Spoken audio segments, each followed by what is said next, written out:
Hi all, we're going to talk about tax credit certificates and what you're able to view within the tax credit certificate record.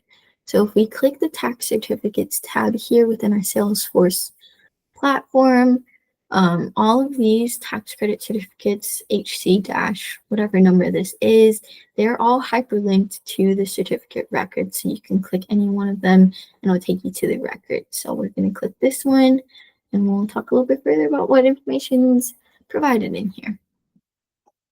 So we can double check here on the top left. This is the tax credit certificate record number. So you can verify that that's the correct number if you're talking about a certain record with either Brianne or I. You can always reference that back here. If the donation type is cash or in-kind, that'll be the next information.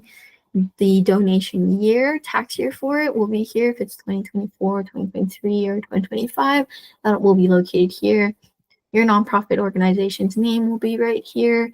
And then the tax credit expiration date, which is going to be 5 years after the certificate has been generated. And that does include the tax year that it was contributed in.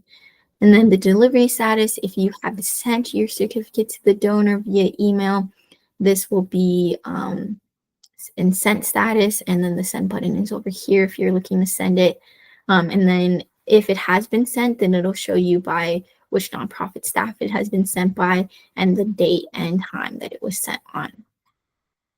We come back up here. This is the PDF link of the certificate. This is especially important for any nonprofit staff that like to send their certificates via postage.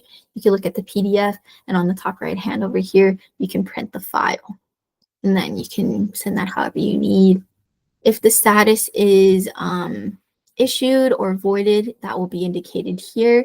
Let's say you had to revoke a certificate because there was some incorrect information, then that would appear here in its status as voided. The donors get this certificate key in an email when you send them the certificate, and this is how they retrieve their certificate via our portal. And so if, let's say, they've misplaced it, you can always come back here and reference it again, or an easy way, just resend the certificate back to them by pressing the send button again, and it'll send them the certificate again in the email. We scroll down, we do have some donor information. It's going to have their name as on the tax return, first and last name, which is what's going to be used to generate their certificate when they go into the portal to try to retrieve it.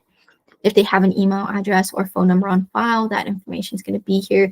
You'll want to double check the donor email in case you're sending the certificate to the donor and they're letting you know that they're not getting it. You want to just double check that the email is correct, make sure there's no typos, and that's just where you can view that information. The last four of the tax ID, their social security type, if it's social security number, or ITIN is going to be here in the tax ID type. If you have a mailing address on file, that will be here. And then if we scroll down, this is just system information of who this certificate was created by, when it was last modified, date and time. And then if you did revoke it, the reason for revocation would be here. The contribution amount and qualifying tax credit amount will also be here.